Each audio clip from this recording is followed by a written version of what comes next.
Ladies and gentlemen, good day and welcome to the Jubilant FoodWorks Q1 FY21 earnings conference call. As a reminder, all participant lines will be in the listen-only mode and there will be an opportunity for you to ask questions after the presentation concludes.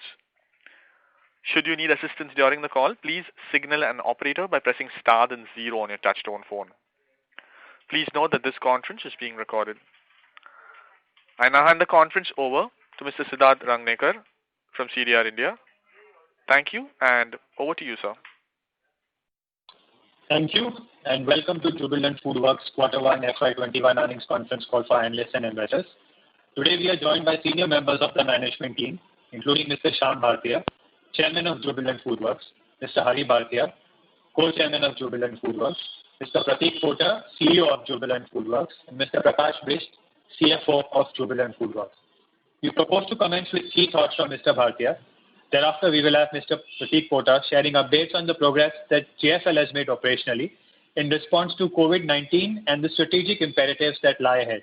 After the opening remarks from the management, the forum will be open for question and answers. A cautionary note, some of the statements that may be made on today's call could be forward-looking in nature, and actual results could vary from these statements. A detailed statement in this regard is available in Jubilant FoodWorks' Q1 FY21 results release and earnings presentation, both of which are available on the company's website under the Investor Relations section. I would now like to invite Mr. Bhartia to share his views with you. Thank you, and over to you, sir. Good evening, everyone, and thank you for joining us today. I hope you are all safe and doing well. As we navigated COVID-19, our first priority remained ensuring the safety and well-being of our colleagues and our customers. The company is fortunate to have an incredible community of employees and partners who have helped us maintain business continuity in the wake of pandemic. This in turn helped us to serve our customers and our communities with a convenient, affordable and safe food and a great service experience. In India, with an intention to contain the COVID-19 spread, the government responded with 4 phases of lockdown, which was in effect from end of March till May 31, with various levels of stringency. It became increasingly clear that COVID-19 will not disappear immediately and the economy will need to be managed alongside persistent infection risks. Hence, the 4th phase of lockdown was followed by Unlock 1.0, wherein, barring containment zones, most of the business activities were allowed to resume their operations. We continue to see uncertainty in the operating environment as sales are impacted due to localized shutdowns. But we also see that authorities are working towards opening up so that economic activities can resume in full force in the coming weeks. We have also seen gradual improvement in operating hours week on week, and also we are starting to see consumer confidence coming back. Let me now turn to Q1 performance. Owing to COVID-19, during a large part of Q1 FY21, we were faced with acute supply as well as demand challenges. On the supply side, the lockdowns resulted in lost revenues on account of temporary store closures, also temporary closure of dine-in and takeaway formats, and of course, curtailed operational hours across major cities. On the demand side, there was consumer anxiety about making the contact with the outside world, which led to a reduction in delivery orders during the quarter. Reflecting on quarter's performance, I would like to comment on 2 key attributes that clearly made this quarter unique in the face of adverse operating environment for the company. Firstly, I must elaborate on our efforts to swiftly restore the operations. We were among the fastest to reopen our stores, where we opened 1,000 plus stores within 53 days of the announcement of the national lockdown, despite significant ground level challenges. We were the first to introduce zero contact delivery and to extend it later to zero contact takeaway and zero contact dining. Our strong supply chain infrastructure in commissaries and distribution centers across India helped us to respond faster to operational needs in terms of new requirements of sanitization and food safety. This gave us tremendous agility in responding to operational needs and reduced dependence on third parties. Our own digital platform helped in direct connect with our customers when most of the orders were coming through digital. We saw additional traffic on our platforms and increase in our app downloads. We saw business recover progressively through last quarter, and the months of July and August were especially very encouraging. Secondly, we made bold structural moves made to change the short term and prepare us better for the longer term. With an intent to mitigate the adverse impact of pandemic, we tried to variabilize as many cost elements and reduce discretionary expenses. We have decided to shut down 105 unprofitable Domino's stores. These stores were part of margin improvement programs during the pre-COVID period. Most of these stores had dine-in focus and were located in malls, food courts, and tech parks. Closure of these stores will lead to an improvement in our margins in the future. We will, however, be opening 100 new Domino's stores this year, and hence our network will be of a similar size as last year. We plan to make our store portfolio to become more profitable by the end of this year. We also introduced a delivery charge for the first time to recover the increased cost of doing business. Since delivery charges are a norm in the industry, we expect these delivery charges to continue in the future as well. Recently, as you are aware, we forayed into FMCG segment with the launch of RTC range of products under the brand name Chef Boss. Given the increased interest in home cooking and experimentation, our entry into this exciting and fast-growing category could not have been better timed. These bold measures have not only helped us to mitigate the COVID impact last quarter, but more importantly, have also positioned us better structurally for the future. Our performance in the international segment was encouraging both in Sri Lanka and Bangladesh, doing well in navigating the COVID-19 crisis. The business recovery in both countries have been healthy, with Sri Lanka becoming profitable last quarter. We continue to see strong potential in both markets and plan to open 5 stores in each of the both countries. To summarize, our team displayed tremendous agility, flexibility, and boldness in the way we responded to the crisis. We moved quickly to restore operations, to adapt our business to new realities, even as we made structural changes that will help us to emerge stronger from the crisis. Looking ahead, we are hopeful that the business will continue to improve gradually over the next few months. We expect near normalcy by the exit of Q4 FY21.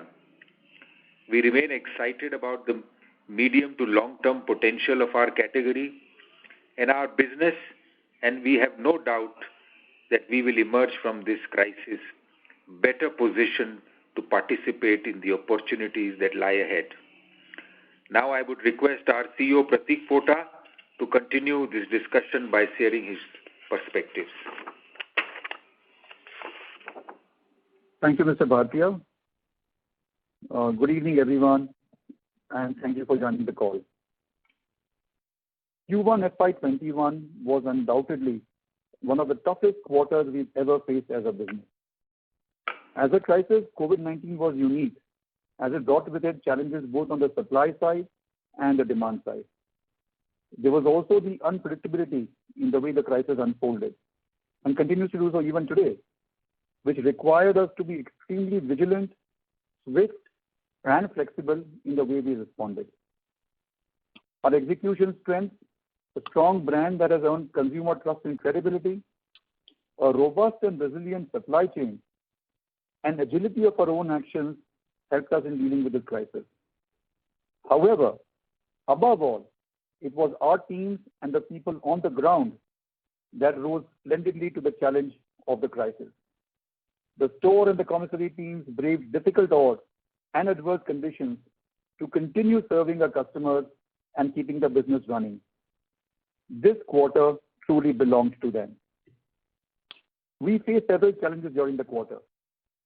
We entered Q1 FY21 just after the nationwide lockdown had been imposed, resulting in the closure of all our stores for dine-in, takeaway, and delivery. Thereafter, since delivery had been called out as an essential service, we began opening our delivery stores progressively from April.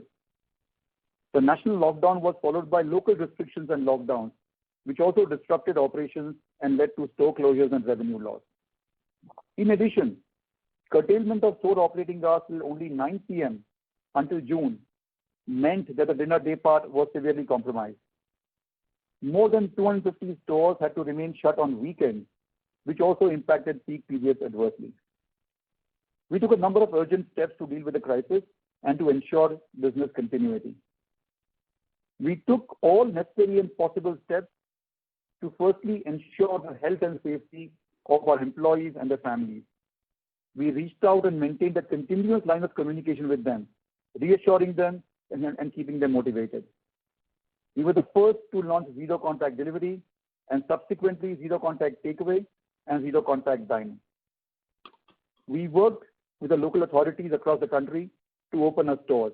We were amongst the fastest brands to restore operations, with more than 1,000 stores reopening in Q1 FY21 within about 50 days.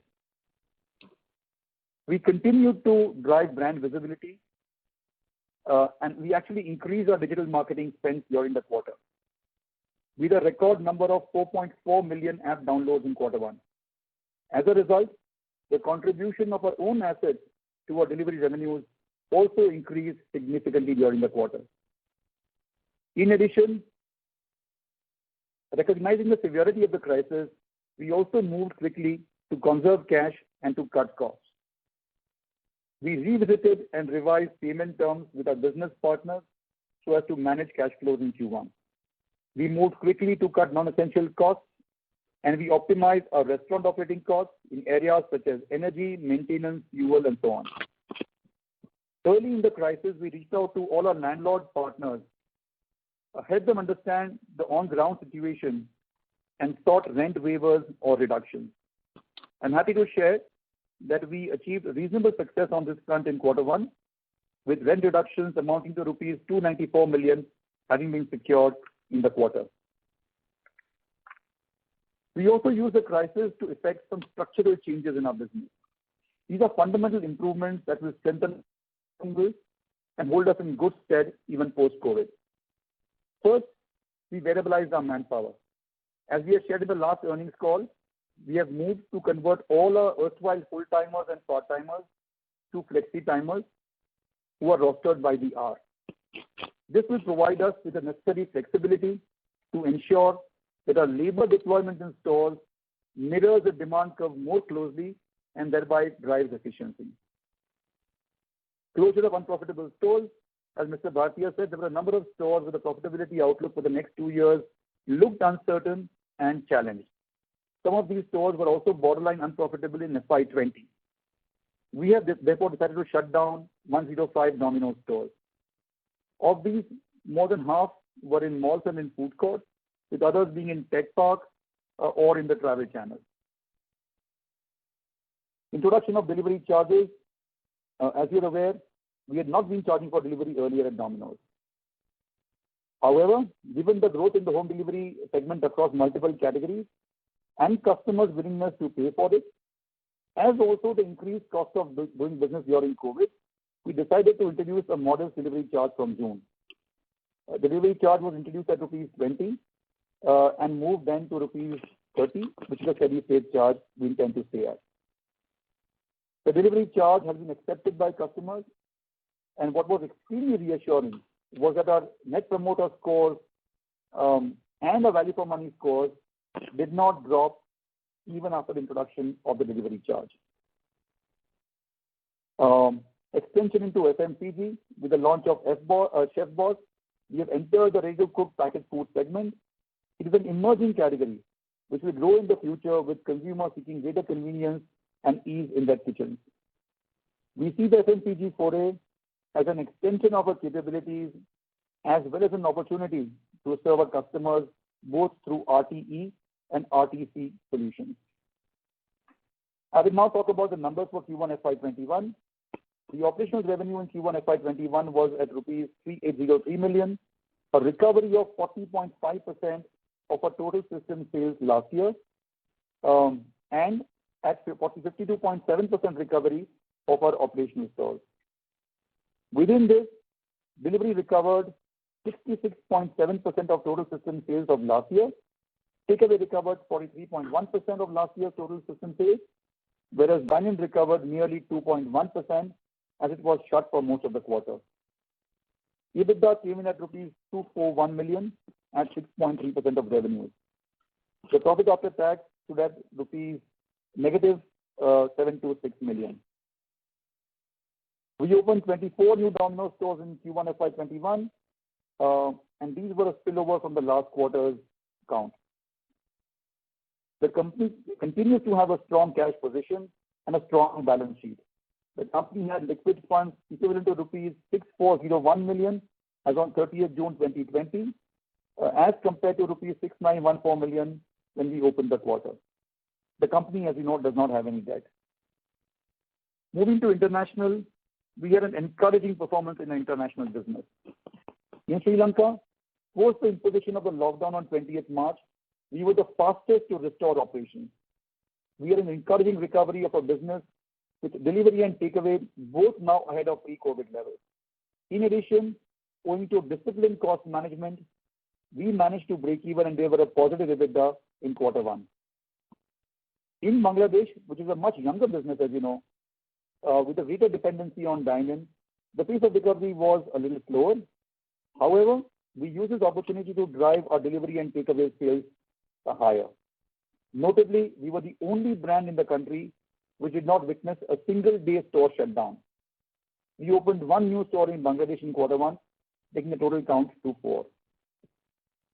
Moving now to July and August, the sales recovery that we had seen in quarter one accelerated in July and August, and this was, of course, despite local level restrictions imposed by various states periodically. We recovered 69.8% of our total system sales in July and 84.6% in August. On a like-for-like basis, the sales recovery was 77.8% and 89.3% in July and August, respectively. Among channels, we returned to growth in delivery and takeaway channels in the month of August, while dine-in remained soft. Going forward, while the COVID caseload continues to increase, making predictions difficult to make, based on the current evidence, we are hopeful of returning to full business recovery as we exit this financial year. Our plan is to open 100 new Domino's stores this year. We will also be scaling up Hong's Kitchen in Delhi NCR here, with 15 new stores being planned. We expect the pace of new store opening on Domino's and on Hong's Kitchen to increase next year. We'll be opening 5 stores each in Bangladesh and Sri Lanka as well. Over the medium term, we expect to see some significant structural changes in the category and which will play to our strength. There will be a reduction in restaurant numbers as the pandemic exacts its business toll, which will lead to lower competitive intensity. Consumers will seek out and gravitate to brands that they trust and whose quality and hygiene standards are visibly better than others. There will also be an increased adoption of and move towards delivery, especially using digital ordering channels. These shifts, along with the fundamental improvements we have made in our operating model, will ensure that we come out of this crisis stronger and better placed to grow faster. With this, I would like to request the moderator to open the forum for questions, please. Thank you. Thank you very much. We will now begin with the question and answer session. Anyone who wishes to ask questions may press star and 1 on the touchtone telephone. If you wish to remove yourself from the question queue, you may press star and 2. Participants are requested to use handsets while asking questions. Also, before we begin, we'd like to inform participants that in order that the management is able to address questions from all participants in the conference, please limit your questions to 2 per participant. Should you have follow-up questions, we request you to rejoin the queue. Ladies and gentlemen, we will wait for a moment while the question queue assembles. The first question is from the line of Kunal Vora from BNP Paribas. Please go ahead. Yeah, thanks for the opportunity. So first question is on the rental. So the 29 crore reduction which you've seen, it looks like almost 1 month of rent.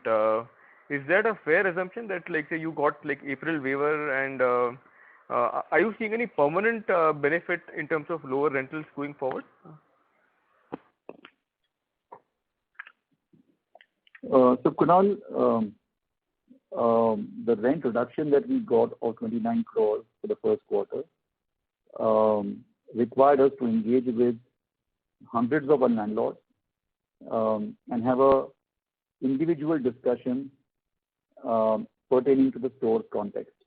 In many cases where the stores were completely shut for April or for the month of May or for the month of May, we were able to get higher reductions. And in some cases, the stores had reopened, we were able to get lower reductions. The number just happens to total up to 1 month or approximately 1 month of rent, but it required a lot of individual discussions across hundreds of landlords. Does it answer your question, Kunal? Yeah, I just wanted to get some sense on the permanent reduction. So like I get it that in the June quarter you would have got some concessions, but are you seeing any permanent reduction in rental, long-term benefits in terms of lower cost? The reductions that we secured, Kunal, and that reflect in the P&L was specifically for quarter 1. We are engaged in an ongoing dialogue with landlords for reductions in the subsequent quarters, as also for a permanent resetting of rent. That task is a non-trivial one. It's a little bit more difficult because in many markets, in fact in most markets, the commercial rent hasn't yet recalibrated. But we expect that to soften, and we expect us to have some more success in resetting rents permanently. But it's an individual discussion, case-by-case discussion. The rent reduction that you see right now is secured only for quarter 1. Sure. Second and last question on the stores which you are shutting down. So, like, can you just talk about the total expenditure per store which you incur, and what will be the cost on equipment, and what could, like, that can be salvaged, like, and what could be the kind of write-off which you might need to take because of the 100 store closure? Pratik, may I take this? Yeah, Kunal, this is Prakash Bes. So the closure of the stores, Kunal, would not have any significant impact on our P&L or on our cash spent. Let me explain you this. When we close a store, we are able to salvage at least 50% of the equipment that is available there. And if this is 50% equipment, we were to buy new, normally that costs double the cost. So in terms of money, we would spend the same money. In terms of P&L, why it does not affect is that on one hand, you have this 50% asset which will not be used and will have to be charged off. But at the same time, in the Ind AS, you have also an asset which is ROU, right of use asset, and also a lease liability which is pertaining to these stores. That will also get reversed. And when it is reversed, it results in an income. So that income will set off this expense. So P&L will not be affected. Third point is that these are old stores, they are not new stores. So they are appearing in our books only at WDV. And as you might be aware, typically our store expenditure remained in the range of 85 to 1 crore per store. But these are old stores, so the value of these WDV is much, much lesser.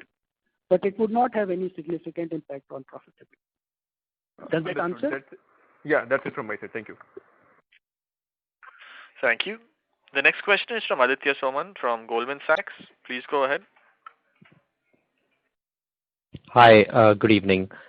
Couple of questions from me. So firstly, again, just on the store closures, given that you mentioned these are older stores, would the sales contribution be higher? I understand these are probably not profitable, but from a sales contribution, I'm assuming that sort of shutting 100 of them and opening new stores, it would still take time for the new stores to sort of reach the old store, same store sales level. Would that be a fair assumption, or would that be wrong? I think that would have been a fair assumption to make ordinarily. But in the wake of the COVID-19 situation and the revenue recovery that we were anticipating in these stores, the difference would not have been sizable.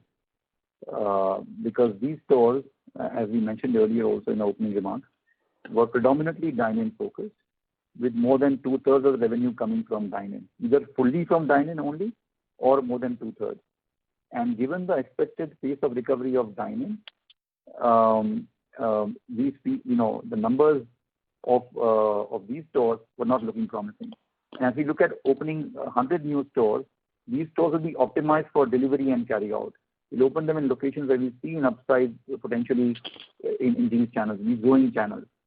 So I would not expect that to be a great dispersion between the erstwhile impact of the dine-in stores that we're closing and the new stores.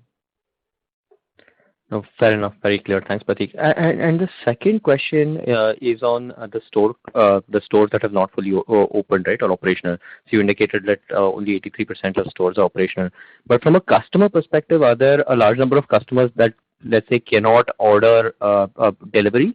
I'm assuming that their stores are shut, they would still get customers could still get service from neighboring stores. That's true, Aditya. What we've done is we've recut some of these store delivery areas to service larger areas and service, therefore, larger customers. So unless there is a store which is in a containment zone from which delivery is difficult to make, it's not possible to make, other than that, most customers looking for delivery would get access to it, would have access to it. Fair enough. Very clear. I'll come back in the queue for more questions. Thanks. Thank you. Thank you. Before we take the next question, a reminder to participants that you may limit your questions to 2 per participant. The next question is from Prasad Deshmukh from Bank of America. Please go ahead. Hi.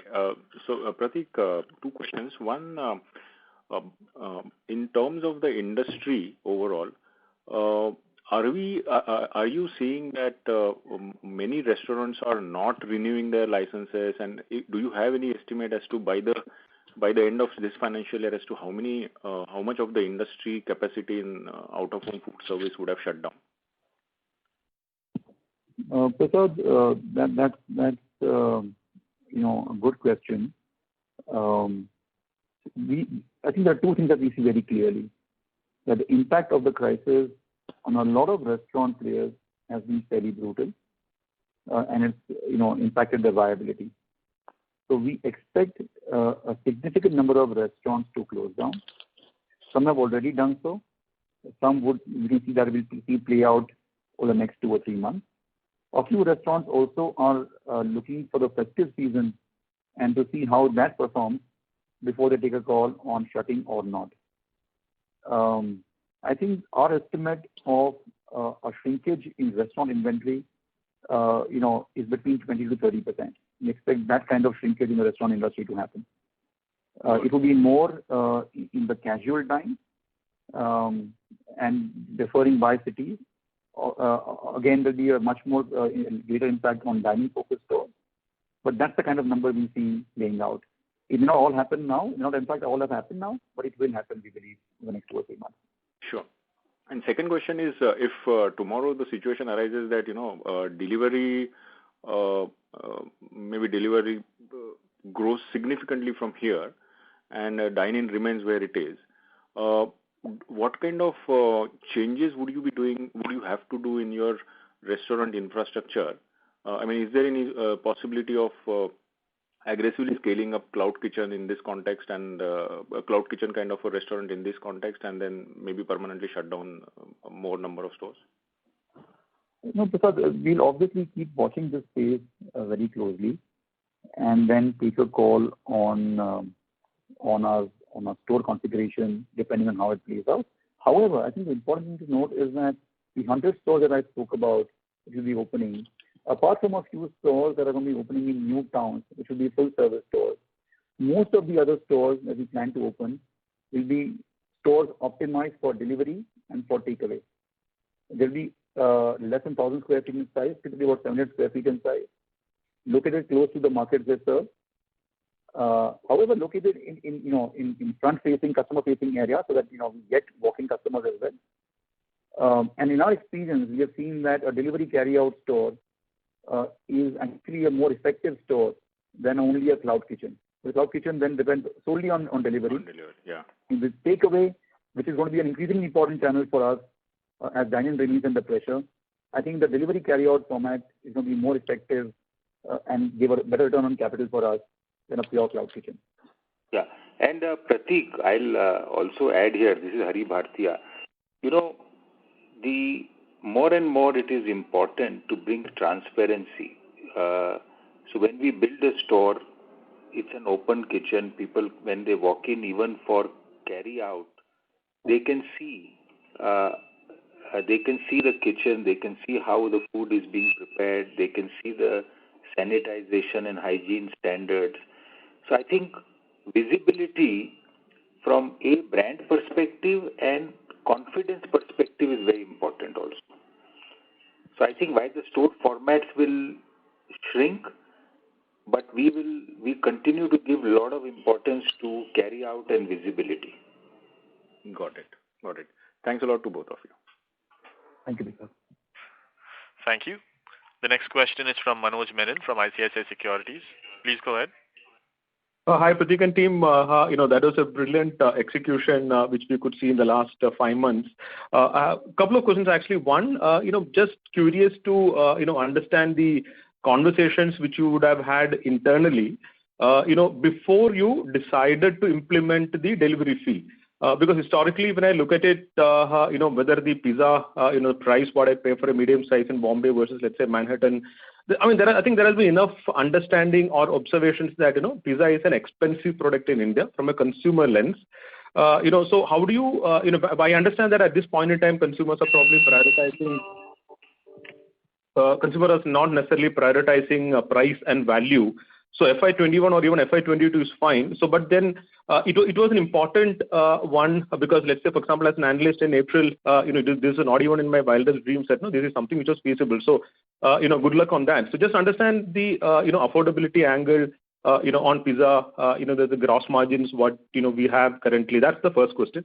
The second, a question to you and Mr. Bhartia, actually on the a general thought process on M&A opportunities which may be available in the market today, and that also to see in the context that Jubilant FoodWorks is probably the only restaurant stroke sort of similar company which actually has got a good balance sheet and more importantly you got a currency of the stock as well.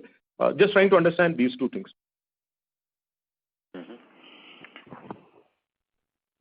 Thank you, Manoj. Let me respond to the first question on delivery charges. And I think as you rightly alluded, there was a lot of internal deliberation last quarter when we decided to introduce a delivery charge. I think if I wind the clock back a little, we had begun charging for delivery for extreme use cases even earlier last year.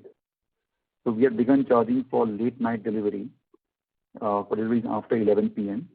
across the country in the second half of last year. We'd also begun charging on aggregators for orders below 300 rupees without a minimum order value threshold. So we have tried and experimented with these delivery charges, and our experience has been reasonably positive.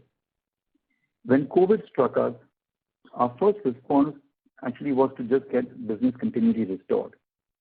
And as you appreciate, getting business back, putting in all the SOPs for hygiene, for sanitization, required us to embrace much higher cost structure, the cost of sanitization, cost of PPEs, etc. And the cost was significant, and we began asking the question that can we absorb this, or would customers be willing to pay this cost?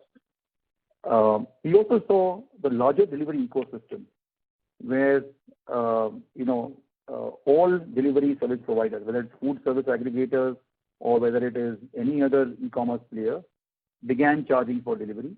And we also saw customers' willingness to pay for this. Customers began to appreciate the value of having food or grocery items or any other item delivered to their doorstep hygienically and safely. And all the consumer work that we did in the last 3 or 4 months told us that the consumer was ready to accept this. And only after that discussion and that debate did we introduce this. However, I want to make one point abundantly clear, and I think you alluded to that as well. We are absolutely clear that we are a value for money focused brand, and we will remain that way. There's nothing that we will do that will compromise our value credentials. So, for example, even after introducing the cost of the delivery charges, our value for money scores have actually improved, and customers have realized the value that we are providing. Number one. Number two, contextually, it's important to know, and I'm sure you recognize this, that even after the delivery charge, we remain much more cost effective for a customer than placing an order on aggregators. Because there is a delivery charge, there's a distance fee, there's a surcharge, and then there are packaging charges.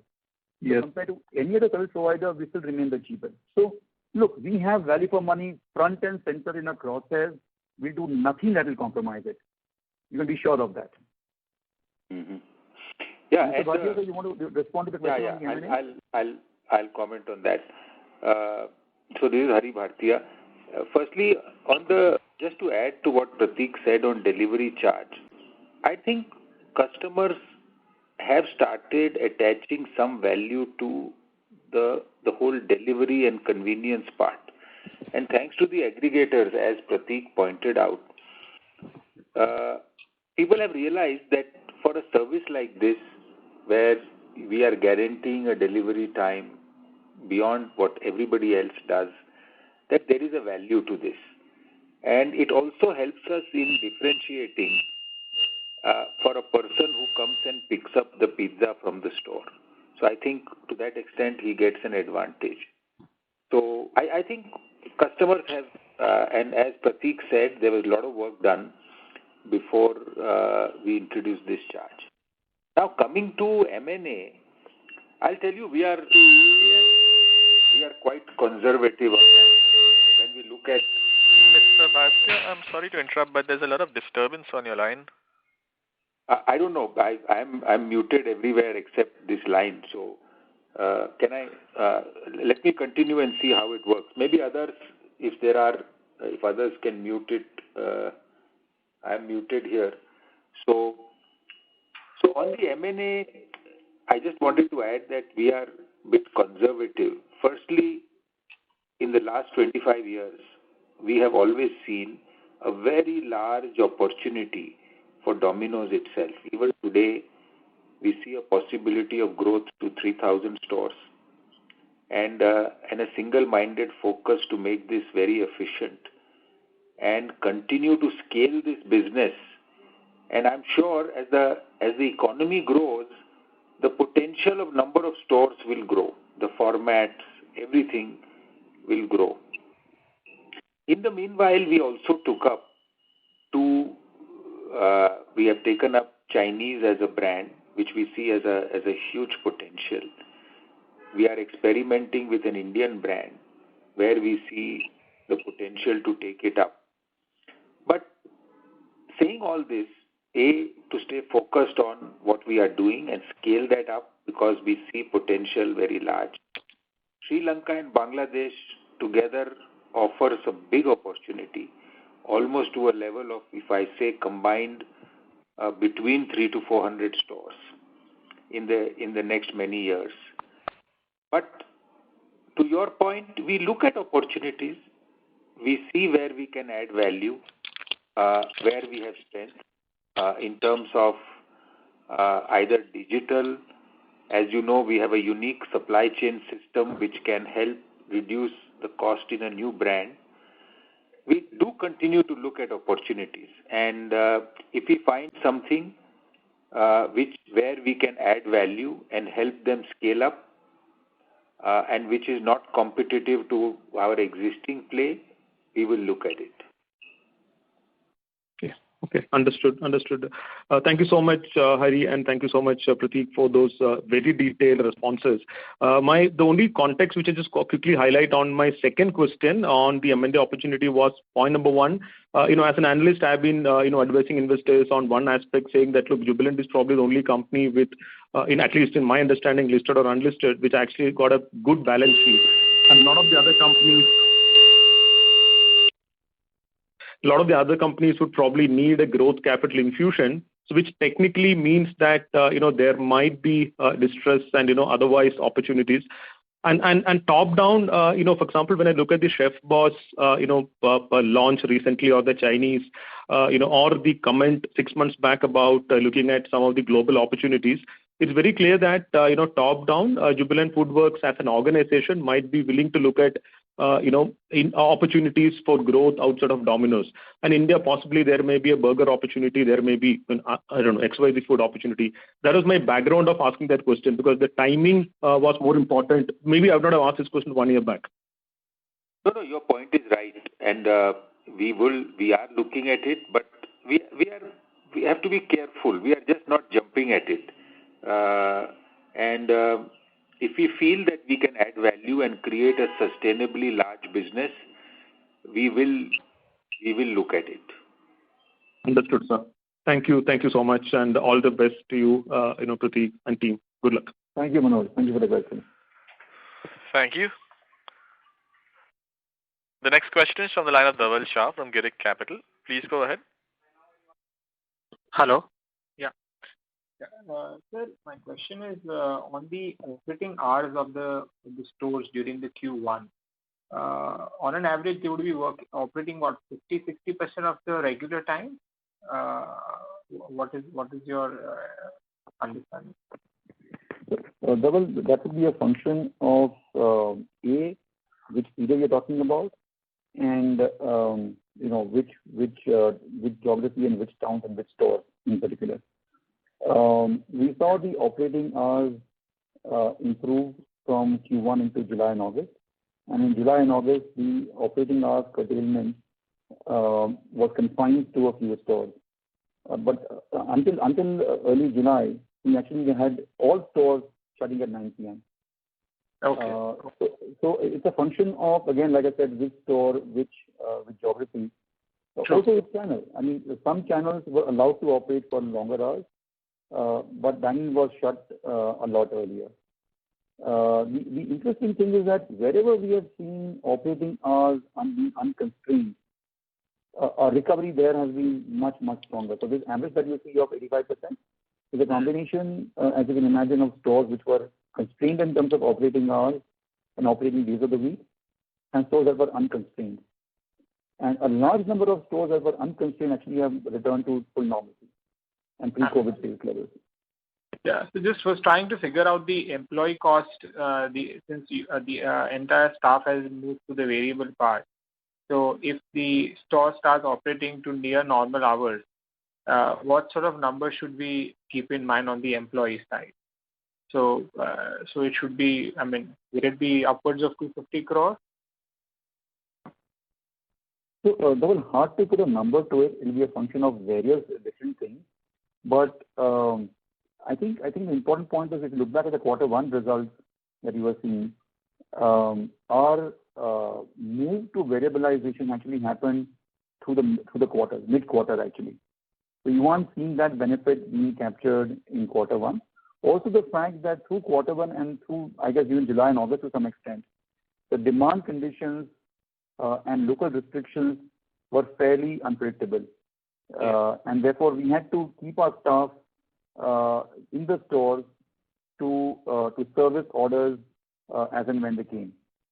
But potentially, if I look ahead, that is exactly the idea. That if once we are able to get a more certain and more definitive demand environment, how do we make sure that the supply deployment of manpower mirrors and matches what we expect the demand curve to be like? True. Fair point, sir. And sir, what sort of trajectory do you see in terms of the GP? We have expanded by a couple of basis points. Vikas, you want to take that answer? Yeah. So Dhaval, as you have pointed out, the GP margins has been better this quarter, and primarily the raw material cost has been good. We expect the commodity trends to be benign throughout the year. So we expect that we will have the benefit of the low prices in the coming quarters as well. Thank you. The next question is from Amit Sachdeva from HSBC. Please go ahead. Hi, good evening everyone, and thank you for my question. Just very, very quickly wanted to ask the logic of FMCG venture. Basically, obviously you have a restaurant business, so there's a culinary expertise there, but this is about brand and distribution is very different, and it's also perhaps a different battle. So it may like a short-term need where people want to cook at home, but building a business of this scale, and if you could share some vision and how do you see this? Should we really take it seriously? All I mean to say is that, or it is something that is an experiment and you probably will see how it goes. So this is Hari Bhartia. Firstly, we take this seriously.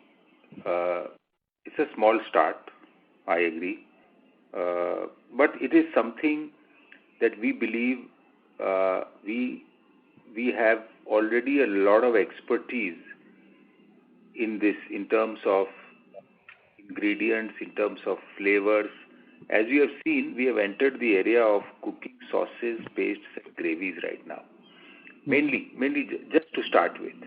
In the ready-to-cook market is quite large, could be 5,000 to 6,000 crores, and but this part of the market is growing very fast because for convenience, where the life at home is busy for anybody who's cooking, and it's not only COVID situation, but it's the way lifestyle at work, at home is evolving, that convenience is becoming very important. So in terms of buying ingredients and then preparing food to making it convenient for a housewife or somebody who wants to cook at home, to make it easier to put together in a manner that they can also be creative and add their creative aspect in a very short period of 15-20 minutes. And this is the kind of thing which has been evolving, whether it is pre-COVID or at post-COVID level. We will see that this kind of market will grow. And we do believe that we have built some deep knowledge in this area because of the different cuisines that we work in. We have good supply chain capability to produce this at an effective cost. And as you have seen, we have launched it digitally right now through e-commerce mainly, and we want to take it to modern trade next year and expand the range of products also. So we expect this to be a large and a serious business in the future, but we are also taking these steps by getting more consumer response of the products that we have made.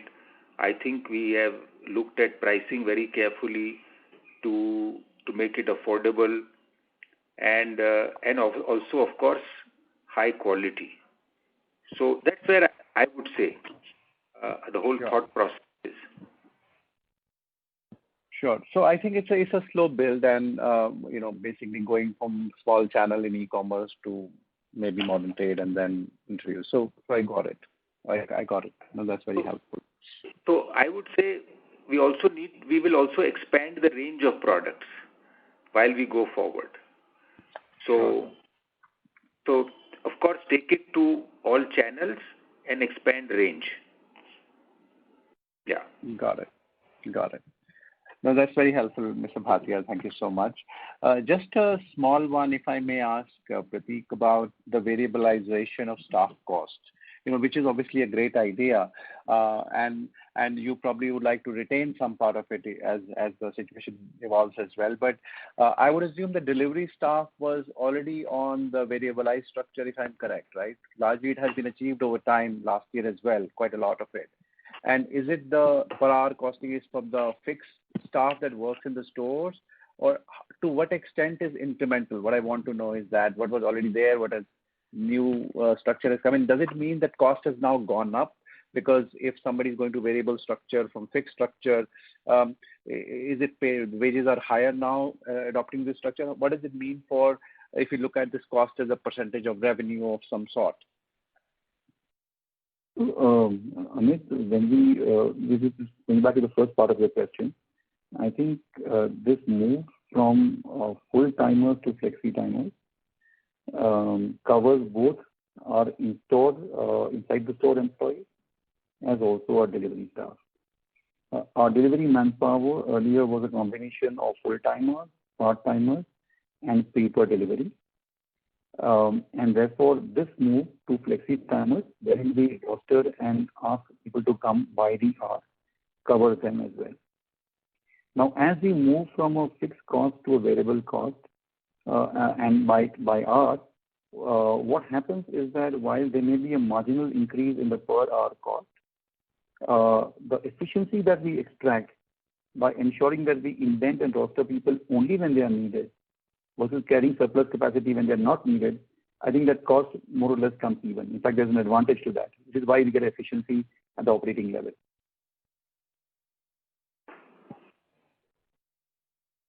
Does that answer your question, Amit?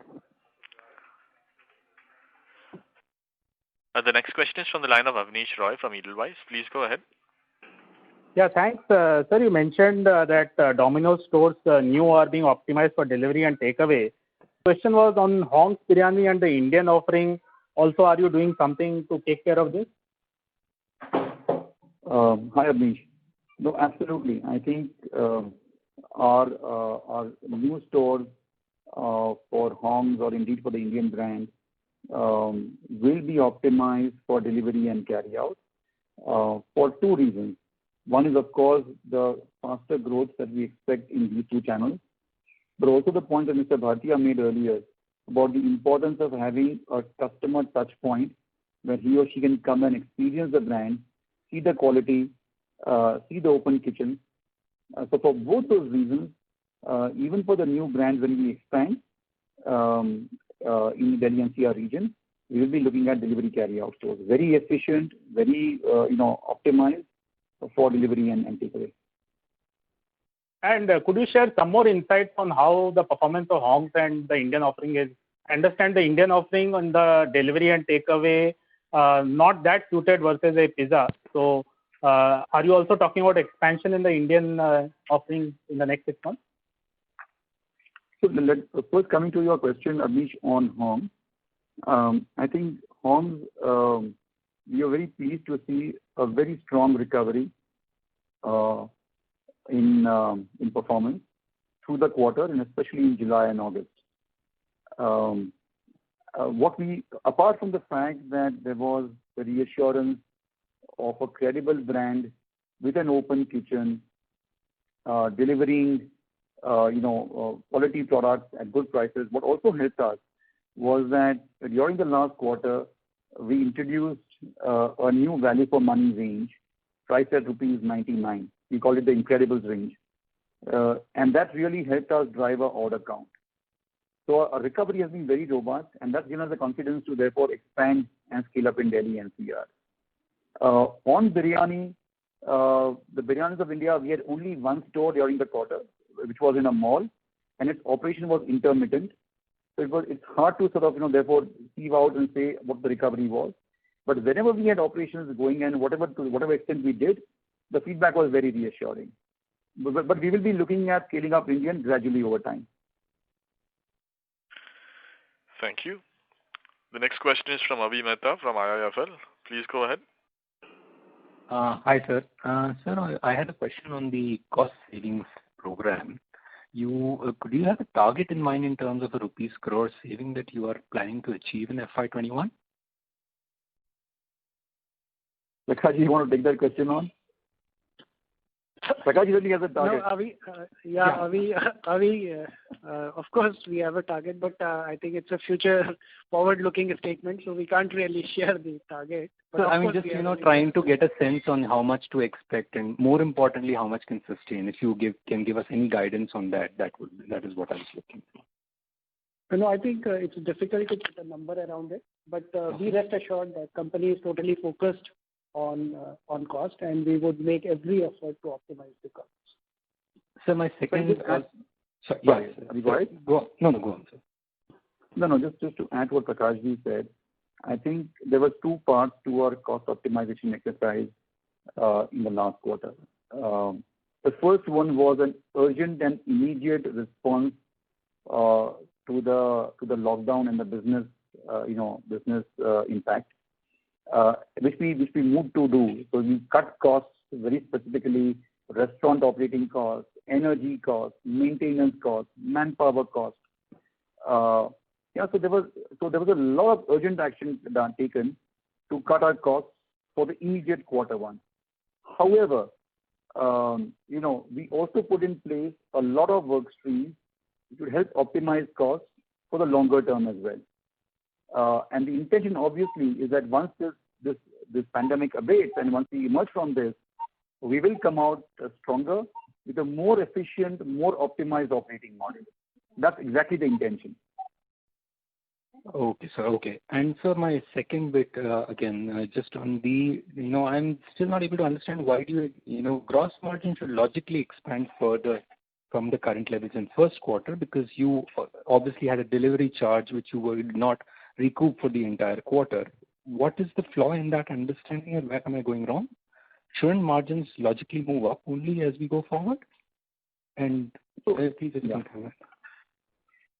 So just to add to what Prakash ji had said earlier about gross margin expansion, one of the drivers of gross margin expansion sequentially and versus last year was the fact that owing to a much reduced competitive intensity, and owing to the fact that the restaurant supply had gone down significantly, and owing to the fact that consumers and customers were choosing to order not driven by discounts, but driven by credible and trusted brands they could rely on, we had pulled back on discounting in quarter one.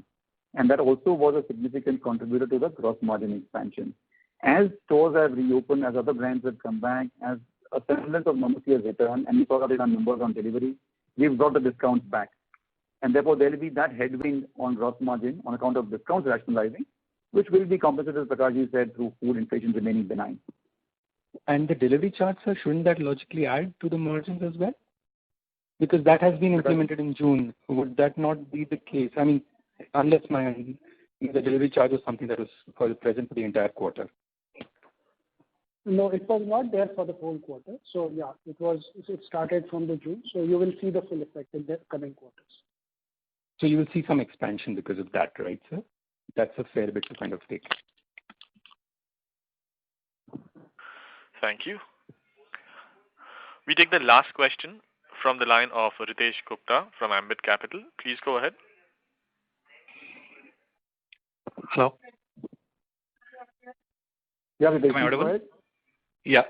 Thanks for taking my question, sir. Sir, just on the store expansion bit, Could you accelerate from a long-term point of view because let's say the delivery and the takeaway format gets viable? So should the 100-150 store expansion guidance from 22 onwards, should it accelerate as opportunities become better and rentals probably get more rationalized?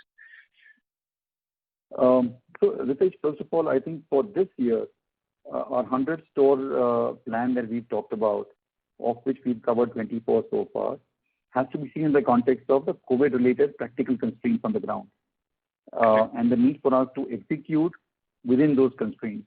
So that itself, I believe, is an aggressive number. However, going forward, is there room for us to change gears and expand faster? I think the answer is yes, absolutely so. And I think Mr. Bhartia also called out in his remarks saying that he sees a much larger potential for Domino's as a brand in the future. So yes, next year, and hard to predict right now, but depending on how the COVID situation plays out, we could see potentially an expansion and acceleration in store expansion. Sure.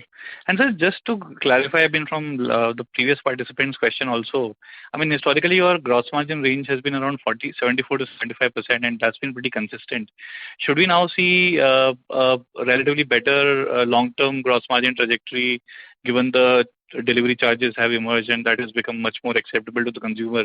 Should we see a band change in the gross margin itself from a 2-3 year view or from a 4-5 year view? No, sir, Ritesh, I would not, move to the conclusion quite yet. I think this quarter and what we are seeing even now is a very soft commodity cost environment. Dairy costs are at historic lows, quite unlike what we saw in the past. Now, some of the margin expansion has been driven by that. The last quarter margin expansion was also driven by discount rationalization that I spoke about earlier. So as that plays back and winds back, as inflation normalizes, there will be the pushes and pulls between that and the delivery charge. Now, where that leads us, I can't be sure, but I think it's premature to conclude that there's going to be an expansion in gross margins for perpetuity. Sure, sir. Thank you so much for this. Thank you, Ritesh. Thank you very much. We'll take that as the last question. I would now like to hand the conference back to the management team for closing comments. Thank you, everyone, for joining us on the call today. We hope that we're able to address all your queries. To conclude, we believe that notwithstanding the unpredictable and the high-impact nature of the crisis that hit us, we've done a good job of dealing with it in the immediate short term last quarter. We moved swiftly to drive business continuity and get most of our store network operational. Most of our targeted stores are now operational. Our powerful brand, strength in delivery, and a strong set of digital assets and programs have helped us drive our sales recovery. Delivery and takeaway sales are back to or higher than last year's levels in most parts of the country. We've also used the crisis to make some fundamental improvements in our operating model through variabilization of store manpower, culling of unprofitable stores, and introduction of a delivery charge. We have complete conviction that we will emerge from this crisis stronger. Should you need any more clarifications or have any more questions, please feel free to reach out to us. Thank you. Have a good day and stay safe. Thank you very much. On behalf of Jubilant FoodWorks Limited, that concludes this conference. Thank you for joining us, ladies and gentlemen. You may now disconnect your line.